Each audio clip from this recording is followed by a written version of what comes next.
Kemudian yang ketiga, total investasi yang masuk dalam 1,5 tahun ini adalah sekitar 2.430 triliun. Itu data dari BKPM. Kemudian berikutnya, karena saya di-mention oleh Pak Dubes Dino, saya mau luruskan beberapa hal. Sebelumnya, terima kasih atas masukan yang telah diberikan, sangat cermat dan terstruktur. Saya pikir beliau adalah diplomat hebat, pernah menjadi wakil Menteri Luar Negeri, walau hanya diberi kesempatan sekitar 3 bulan.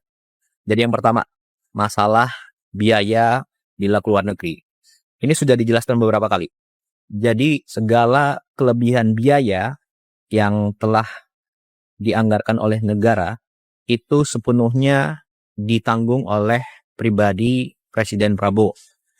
Kemudian yang kedua, jumlah rombongan. Ini sangat penting. Jumlah rombongan Presiden Prabowo itu sudah berkurang besar-besaran, lebih dari separuh dari periode sebelumnya.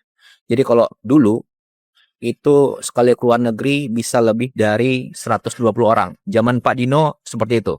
Nah, zaman Presiden Prabowo jumlahnya antara 50 sampai 60 orang maksimal. Ini sudah banyak yang tahu, termasuk juga wartawan pasti tahu itu semua. Kemudian yang ketiga, jadwal harus 1 tahun sebelumnya. Jadi gini, perkembangan dunia global itu sangat dinamis, hari per hari. Nah, jadi ada jadwal tahunan dan ada jadwal yang mendesak sesuai kebutuhan dalam negeri dan luar negeri suatu negara, ya. Kemudian yang keempat, masalah protokoler dan frekuensi keluar negeri dalam 1,5 tahun terakhir. Jadi Presiden Prabowo itu adalah presiden baru yang mulai menjabat saat dunia sedang krisis. Sebelumnya ada konflik di Ukraina, ada di Venezuela, kemudian sekarang ada di Iran dan Timur Tengah, itu terlibat Saudi, Qatar, Bahrain, UAE, dan lain sebagainya. Ya. Jadi setiap pemimpin tentunya harus bangun hubungan yang dekat antar pemimpin dunia. Dan kita tidak bisa hanya mengandalkan saat krisis baru kita minta bantuan. Tidak, kita harus panen hubungan yang baik, lalu bila suatu saat ada kondisi mendesak, kita bisa minta bantuan. Dan begitu pula sebaliknya. Oke?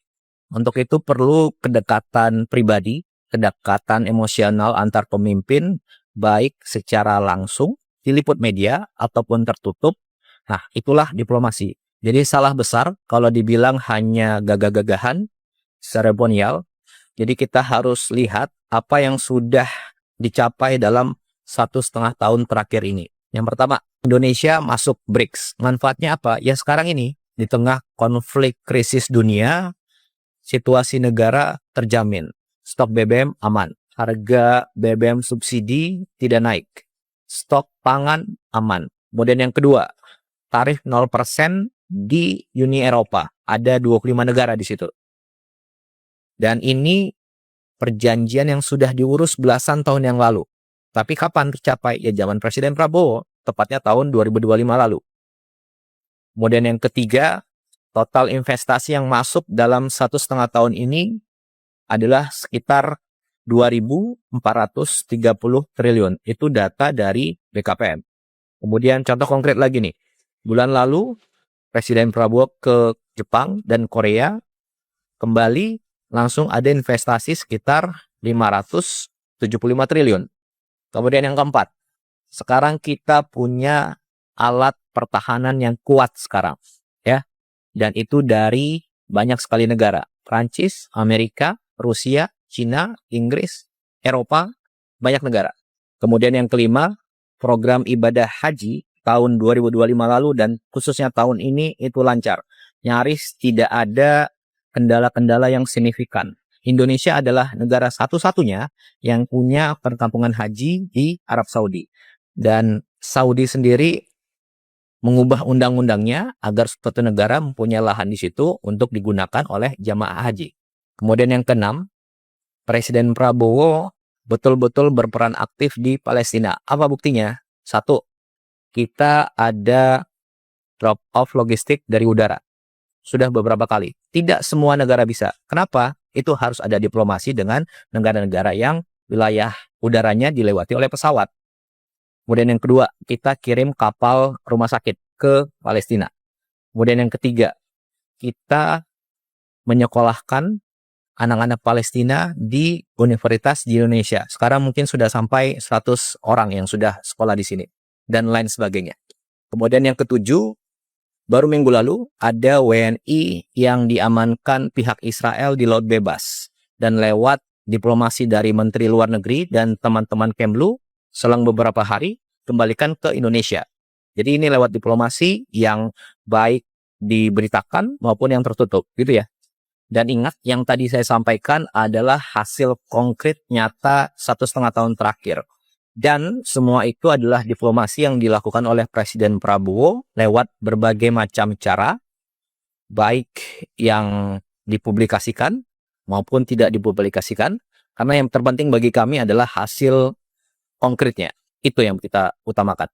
Kemudian terakhir, masalah pertemuan dengan kepala negara lain di event-event tertentu. Jadi gini, pertemuan dengan kepala negara lain di suatu event itu yang menentukan adalah Bapak Presiden dan juga saran dari Menteri Luar Negeri.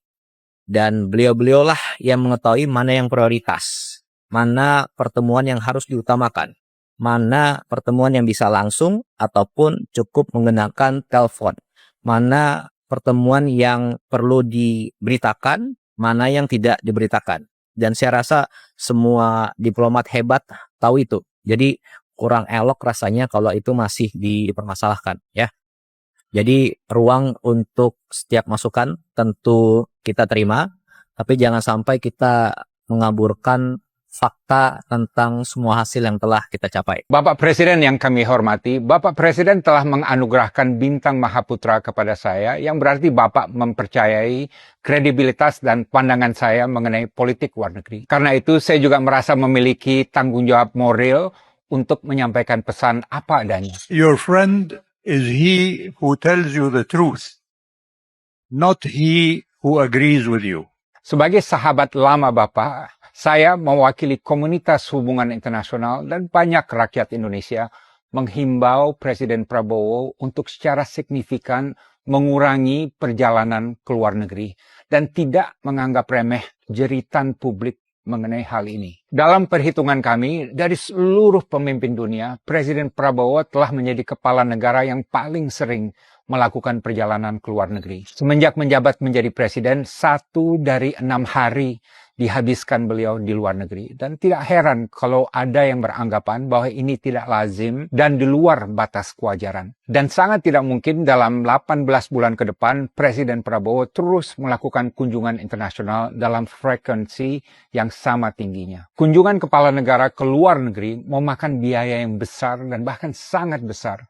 Ini termasuk biaya rombongan tim pendahulu, biaya pesawat, biaya hotel, biaya logistik, biaya konsumsi, biaya protokoler dan pengamanan, biaya uang harian untuk seluruh delegasi dan perangkat pendamping, dan berbagai biaya lainnya. Satu perjalanan ke luar negeri bisa keluar puluhan, bahkan ratusan miliar. Karena itu saya ada 5 saran. Pertama, untuk menjaga komunikasi dengan pemimpin dunia lain, kami menyarankan Presiden Prabowo lebih mengandalkan video call atau Zoom call atau telepon. Pengalaman saya, suatu kunjungan bilateral biasanya hanya berpusat pada satu pembicaraan yang berlangsung selama 1 jam atau paling banter 2 jam. Dan selebihnya basa-basi, jamuan, dan seremonial yang biasanya tidak perlu. Jadi dengan satu video call yang bernilai 0 rupiah, negara praktis dapat menghemat ratusan miliar dari perjalanan ke luar negeri, dan hasilnya dari segi substansi juga kurang lebih sama. Aksi penghematan melalui Zoom call ini dapat menjawab persepsi sebagian masyarakat yang menganggap perjalanan presiden ke luar negeri cenderung boros dan bersifat jalan-jalan. Sebagai contoh, Presiden Meksiko Claudia Sheinbaum sudah 17 kali menelpon Presiden Trump dan belum sekalipun melakukan pertemuan bilateral dengan Presiden Trump. Padahal Amerika adalah mitra perdagangan terbesar bagi Meksiko. Dan dalam suatu kunjungan kerja ke Spanyol, Presiden Sheinbaum bahkan terbang naik pesawat komersil kelas ekonomi untuk memberikan teladan kepada rakyatnya bahwa penghematan yang disuruhkannya pada seluruh pemerintahannya juga berlaku bagi presiden di tingkat tertinggi. Subscribe, share, like, and comment. Subscribe, share, like, and comment. Subscribe, share, like a comment. Subscribe, share, like a comment. Subscribe, share, like a comment.